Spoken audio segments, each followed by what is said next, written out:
Welcome to the Nonprofit Digital Success Podcast, brought to you by wowdigital.com, your best place for nonprofit websites and design, now including fractional CMO support. Are you working hard but still feeling stuck? Your operations are probably the bottleneck.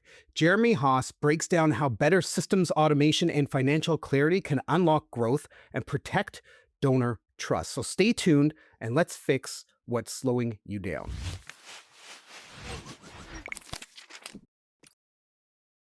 Welcome to the Nonprofit Digital Success Podcast. As always, I'm your host, David, and in this episode, we're going to be talking about operational efficiency, automation, and scaling without losing control. And I've got Jeremy Haas here with me. But before we continue, I just want to mention that our podcast needs your help. If you find this episode or any of our others insightful, interesting, or helpful, please like, subscribe, share, and comment. It really does help out our podcast.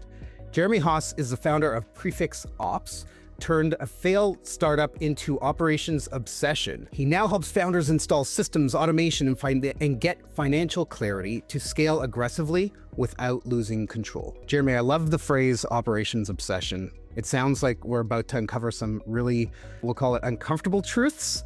So thank you so much for joining today. No, it's a pleasure to be on here. And yes, I mean, being obsessed with operations is being obsessed with the entire business and how it functions. Yeah, and we need to get clarity on what is it that we do, how do we do it, can we systematize this? One of the things that I love to talk about are SOPs, standard operating procedures, and I'm sure we'll get into that quite a bit here. But before we jump, that's probably like jumping ahead a little bit, but what are some of the most common operational breakdowns that you see inside nonprofits that, tend to limit fundraising or marketing performance and ultimately overall impact?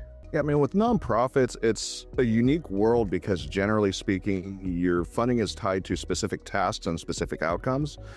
And it's hard to get quality staff, quality employees with how much they can pay, especially here in the US. But it doesn't mean that you can't find those people. So it's one of the big things I see is people don't feel engaged enough to feel that the lower sort of salary is worth it. So people are being overworked, underpaid, and they don't feel that sense of worth in their world. So it's ensuring that leadership can still bring out the best in their team by making them feel like they belong. Knowing that you're serving a higher purpose, that you're helping, you're creating impact and change, whatever it is that the nonprofit is focused on, is often a really big attraction. It's a magnet to get people to work for you, whether, we know that funds in nonprofits and charities are quite limited. So there's definitely something to, fighting the good cause that the organizations fight, but that really does only go so far. People still have bills that they have to pay and all of that. And I love the idea that you mentioned about, maybe I'm going to take it one step further, like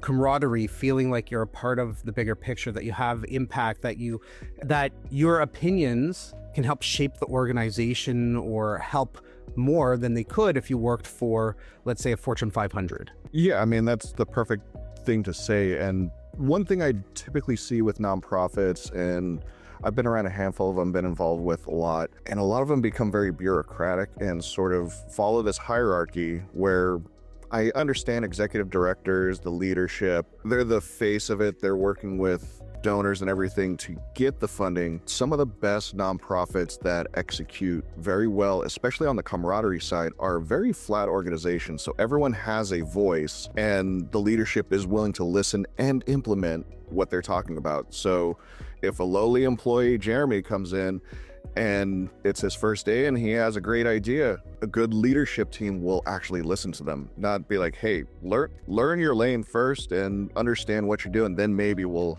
hear you out.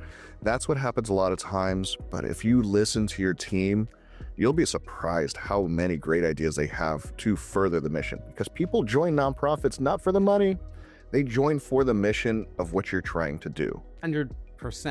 It's one thing to have a comment box up on the wall, people fill out a paper and they put it in and nothing ever ends up happening and it's just going into a black void. The organizations that actually internalize, take the feedback, get back in touch with if it's not anonymous, right? Like get in touch with the person, let them know what the plans are, whether they'll do it or not do it.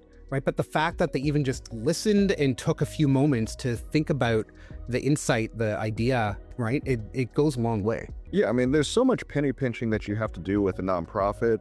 And yeah, the standard sort of common box is what the general population does, even within larger companies.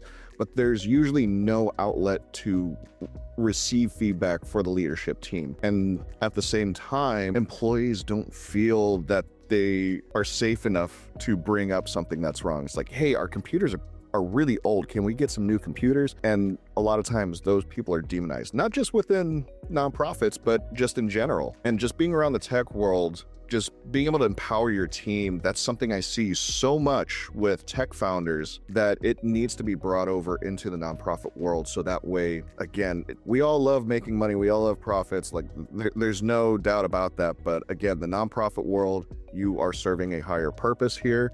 And that's something that they need to adopt from the tech world, is empowering your team on so many different levels. Absolutely. As a business owner, as a founder, we're often the bottleneck, right? So if you look at an organization with, you've got the executive director, you've got the board of directors above that, you've got the executive C-suite in there, then you have the VPs, then you have the directors, then you have the managers, then you have the employees. There's a lot of bottleneck and red tape and things that happen in there. So I'm curious, how can we affect or modify or adjust internal systems to help with that? Number one, it's understanding the size of your organization. Some people have this sort of title inflation of, hey, I've been around for a number of years now, just call me a VP, but I'm not necessarily doing the work of a VP. Within smaller organizations, you don't need that many layers. Again, some of the best nonprofits, even larger ones, are very flat in terms of the hierarchical standards. But what I see a lot of times is when you have this hierarchy structure, like with the C-suite, directors, VPs, you get this sense of ego of like, the decision has to come to me and I'm the one who has to make the decision. So what happens, again, going back to empowering your team, is even little things like getting water for the fridge for your team needs to be approved by someone like the executive director. It's like, do we have the money for this? It's like, why should that person, the executive director, the C-suite team, the leadership, or even the board of directors for all that matters, why would they be the ones to decide if we need to get more water or have the funding for it? Little decisions like that are usually kept high up the chain when you can delegate that to other people. Some places they do delegate that. They have like some lowly team member, they're like the snack bar liaison. I've seen when I worked for the Air Force, that's what we had. We had a little snack bar liaison, and we had a little government travel card or government credit card where we went out and got snacks. So you could do little things like that where very basic tasks that may require a little more approval, just give them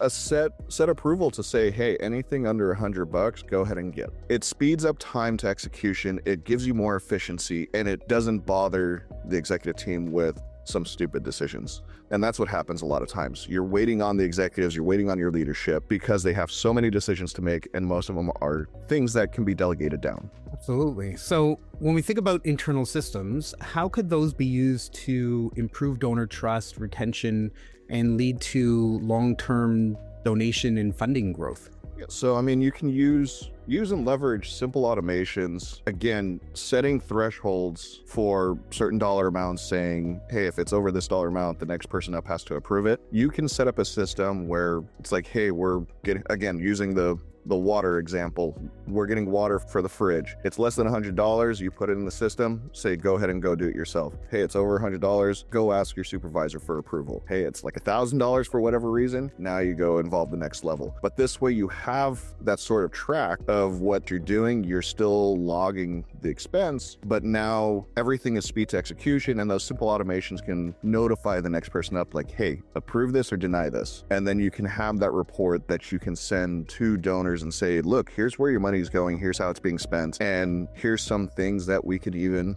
try to improve on. Having that sense of clarity where the money is going is usually one person's sole job at a nonprofit of tracking every penny. If you can make their job easier, you can make so much more happen. Let's put systems in place. It could be as easy as like a Google sheet or an Excel spreadsheet that has, some calculations in there to help some of that decision process making. But if we can put some of these pieces like what you're talking about in place, that person who's responsible for making sure all the funds are aligned and the numbers all match up and all that, they can spend their time doing the bigger priorities that they have that are part of their plate that they're tasked with, right? And let's make better use of everybody's time. Yeah, it's all about using our time efficiently. Look, we're all adults. We're there to work. Trust us to do our job and get our job done. Again, another thing that happens is a lot of managers are really not taught how to manage, especially in the nonprofit world. It's you sort of learn from the person that was there previously and they were never taught properly, and so on and so on. So one of the things is having a leadership team that brings out the best in others is extremely important, and setting up these systems to have those approvals and empower your team goes such a long way. And I mean, look, a lot of people think AI can be expensive. A lot of these tools can be expensive. This sort of simple reporting automation and notification to your supervisors, that's something I can build for less than like $500 a month. AI can be leveraged so well. Things like Zapier are great tools to build out these systems, so that way little tasks that we do on a daily basis, we can automate those so we can focus on the bigger picture. Absolutely. And when we think about nonprofits and the work that they're doing and, like how we help our clients, right? They rely really heavily on human connection, right? So to your point, how can they use automation to improve that kind of efficiency without losing the personal touch that donors and volunteers kind of typically expect? A lot of people think AI is going to replace the human element, but the way I see it is it's going to enhance the human element, because what I've seen, what I've actually done with some of my other clients and then in the for-profit world, within tech companies, within other businesses, is you spend a lot of time pulling reports. That's something that can be 100% automated with AI agents now. So if it's taking me 30 minutes to an hour every single week to pull reports for my manager, guess what? If I automate that, if I use AI or whatever to do to get it done in a heartbeat, that gives me half an hour to an hour every single week to focus on the outreach, the human element, speaking to our clientele, helping the community. And that's something that is not necessarily quantifiable. A lot of us will say, oh, well, it's going to cost this much. I'm like, well, your mission is to serve the community. What if you had an extra 5 hours a week to serve your community? Is that not the important thing here? We have to be cost conscious, but at its core, your mission is to serve the community. We have to find a way to empower your team, to allow your team more time to serve the people that you need.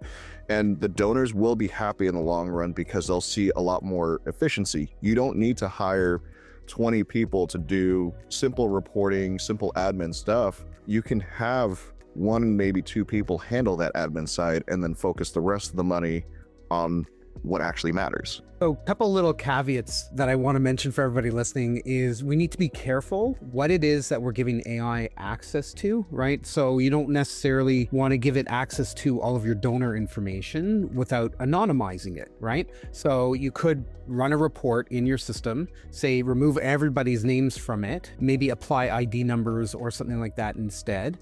And then you can throw that, the last 12 months of donations, throw that in and have it generate a report about, what were the biggest donations each month, which months were the biggest amounts that were fundraised, how much came in from corporate sponsorships versus personal donations versus monthly or annual versus one-time giving. And you can have all those reports. Those are just numbers, right? It's really easy for a system to generate reports around that, right? You don't necessarily need a human executing on that type of effort when they could be going after stewarding bigger donors or trying to find corporate sponsors that are local that kind of support the same kind of mission. So I think there's definitely a much better use of time, but we also just need to be careful with what we're giving access to. Yeah, you need to be extremely careful. Look, AI has improved drastically over the last 12 months. I mean, me personally, I'm testing out tools every week, and by the time I'm done testing a lot of these tools, they're completely obsolete. So things are changing rapidly, but my background, I am very cautious about privacy and security. So I am never one to say like, hey, just use AI, don't even worry about it, let it do its thing, it'll work. No, we have to ensure that we protect everything, especially in a nonprofit world where some people want to stay anonymous, being donors. Some people, you're dealing with so much money coming from so many different avenues. The last thing you want is an AI agent or an AI bot to just go off the rails and be like, well, I can do all this better, so let me go reach out to them myself, and then you have this complete mess. AI has to be leveraged in a very structured manner. It's not, hey, you're gonna handle all the fundraising. It's, hey, you're gonna handle all the reporting.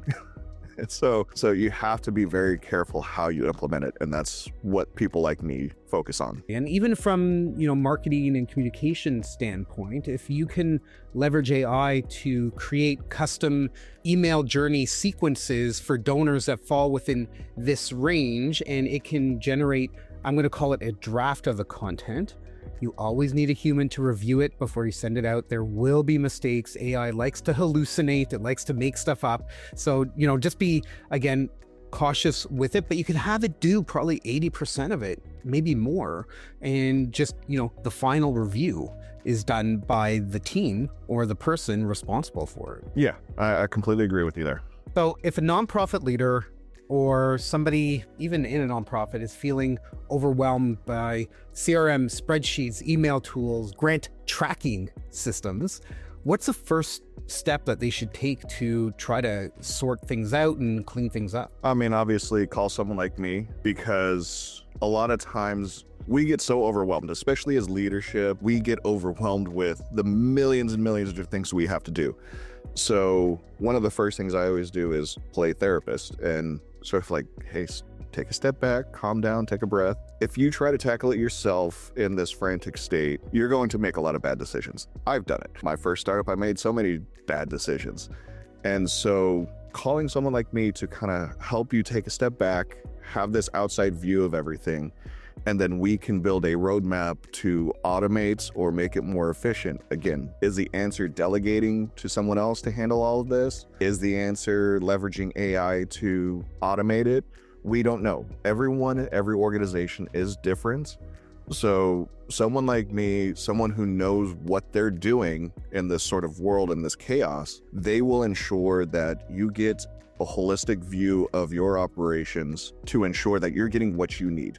I don't do any sort of cookie cutter sort of results or implementations. Everything is specific to the organizations I work with, because everyone is so different. One of the things that if somebody wanted to take this on themselves, or at least start down that path, just make a flow chart of all of your systems, how they all interconnect. I did this maybe about 3 years ago in my agency on my iPad with the Apple Pencil, and I just sketched out the journey, the map, how we do our sales from start to finish. How do we fulfill our projects from start to finish? And we looked at it and we were like, okay, what and how can we find efficiencies in this? Are we doing these three things because, it makes sense to do it? Or are we doing them because that's just what we've done and we haven't questioned it, right? So let's take a full, wholesome review of everything that's going on. And one of the best things to do is, maybe I'm a little bit biased here, so maybe take it with a grain of salt, but bring in a consultant whose job it is to do and review and manage and help sort out all of these different scenarios, situations, systems, data migration, all of that, because that is their expertise, right? It might not necessarily be yours, whereas you're just doing it off the side of your desk because it's, the other duties as assigned in your job description. It'll save time, effort, and I'm not going to call it failures. I'm going to call it lessons that we learn along the way that we can bring to your organization and help you kind of fast track and skip over those lessons that you shouldn't necessarily need to learn. Yeah, and look at it this way as well. I'm biased as well because I avoided actually trying to bring in outside help before. That was the hard lesson I learned, is that I need to offload to experts. And one of the big things that consultants, advisors, fractional ops managers, fractional chief of staff, fractional executives, all of us that come from this sort of consulting world, what we're going to do is give you the ugly truth. when you try to tackle it yourself, yes, you can 100% do it yourself. I will always advocate for people trying to do it themselves. My ultimate goal is you bring me on so you eventually fire me. If you don't fire me, I'm doing something wrong. But when you try to do it yourself, there's always going to be those thoughts that I don't want to admit to myself I'm doing something horribly wrong. I'll sit there and say, oh, maybe this is something that could be fixed. Oh no, that's not an issue. No. Whereas you work with someone like me, I'm going to come in and say, your communication with your team is terrible. We need to fix that. And you will combat me. That's always going to be a part of it, but we're going to find a solution to make everyone happy. Absolutely. So, what point would you say, because there will be like a point of no return, right? Where like an organization will outgrow, we're going to get this and this and this and kind of like patch things together to cobble it and make it do what it needs to do. So what point would an organization maybe outgrow that? And what should they have in place before they try to scale maybe their campaigns or expand their programs? I mean, you should be at minimum once a year, you should do a full audit of your systems. At least once a year, because like you said, everyone outgrows the tools and systems and operations that they have. As companies grow, you add more complexity, and so you need different tools, you need different processes. So every year you should do a full deep dive audit. I recommend it maybe quarterly for some organizations. Everyone's different again, at least once a year. But there's always a point where it kind of gives me the sense that you need to change something, is when the leadership team is overwhelmed by decision making. If you get bogged down with simple decision making, that usually tells me something is broken or you've outgrown something in your current process. It may have worked for a year or two, but it's like our kids. Like as children get older, they change. We have to parent them differently. We have to treat them a little differently. It's the same thing with our operations. We have to adjust it based off of how things are growing. And that's really the key, is setting aside time. A lot of organizations, I think every nonprofit and charity, they do annual planning, right? Where they typically fail is doing quarterly planning and quarterly reviews. And if you're reviewing the thing every quarter, all right, these are the systems we're using, are we still using them? It's going to be monotonous, it's going to be irritating, but in the long run, you'll be able to optimize and find efficiencies because you're reviewing it more frequently. If you want to leave it to once a year, that's totally fine. If you're a bigger organization, you've got like lots and lots of different systems. You've got 100 different people in your team at the organization, and 15, 20, 30 volunteers, right? It's harder to kind of assess that as frequently, but even just in your IT team, your finance team, your administrative team, your marketing team, if they just review their own things, that's going to kind of help set you up for bigger success in the long run, as long as you're ultimately bringing all those together, because we don't work in silos. A lot of organizations, each department is its own silo. We've got to work together, right? You're all there to fight and to help us the same cause, right? You got to work together. Yeah, I mean, if you're not communicating effectively with your team, if you're not fighting the good fight, I mean, saving money with different tools, saving time is great. But again, it goes back to the mission. How are we moving forward with the mission and helping our community, helping this goal that we have for whatever nonprofit you're with? I have a client, it's not nonprofit, but she's an immigration attorney. Everything we talk about putting in place for her and her clients is always about how can we make their lives easier. It's not necessarily about saving money or anything like that. Yes, we're always cost conscious, but it's always how can we effectively help make this easier for your clients, and how can we educate them more? How can we make their lives easier and ease their worries about what's going on? It's all the same thing with any organization. How can we forward that mission? If an organization could only improve one operational system this year, right, what would you recommend that they focus on first? That's always a tough one, again, because everyone's a little different, but always ensuring you have some sort of communication tool and procedures in place. Because again, if we're not talking to each other, things are going to break down at some point. Whatever it is, it could even be something as, hey, I assume Jeremy's going to do his job, and then realistically, Jeremy's not going to do his job. That happens a lot. the communication breakdowns happen. So having a tool like Slack or project management tools to track donor spending with activity, you can hold people accountable. On the flip side, I'm a big proponent of, again, taking care of your team. So if any organization is not doing even something as simple as like a little pizza party, start doing those things. Take care of your team. The team will take care of your organization. Jeremy, amazing insights around operational clarity, automation, scaling, taking care of the team, to your point. I hope that folks listening have been able to get some really great advice and pointers from our conversation. And I like to put my guests kind of on the spot around this point in the podcast. So if you were to give a challenge to everybody listening to this, something you want them to do in the next 24 to 48 hours after listening to this episode, what would that challenge be? Go in front of your team. If you're all in a single office, have a little town hall meeting or put everyone on Zoom, and within 24, 48 hours, ask them, how can I better serve you? Again, if my team does not trust me as a leader, if they're not willing to tell me the ugly truth and how we can improve, I need to listen. Go ask your team, how can I serve you better? And the result will be, you're going to get a lot of uncomfortable truths. If you get crickets from everyone, something is wrong. No one wants to say anything, because ultimately your result will be, you will get these things that you can improve on, and in turn, you'll get a team that wants to further the mission. If anybody wants to get in touch with you, what do they need to do? I mean, I'm pretty easy to find. You can find me on LinkedIn, send me a message there. Just find me Jeremy Haas or go through Prefix Ops. I manage all of my social media channels, so I'm a solopreneur right now. So anytime you send me a message on LinkedIn, any social media, it's me responding. So you're not getting some random chatbot. Don't worry, we're nowhere near that yet. But LinkedIn, I'm there. I'm heavily on TikTok. I run a page where I give out a lot of tips for entrepreneurs and leaders around a lot of these intangible communications type of stuff. So you can find me on TikTok. My handle is Day by Day Growth, and you can always send me a message there as well. Those are the two biggest channels I focus on right now.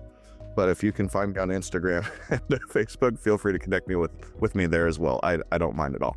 I'm always happy to have conversations with anyone. Thank you again so much, Jeremy. It's been great having you here on the Nonprofit Digital Success Podcast. To everybody listening, if you want any of the links to the plethora of Jeremy's social profiles, or want to, watch this, listen to it, share it, get the transcript from this episode, just head over to our podcast page at nonprofitdigitalsuccess.com.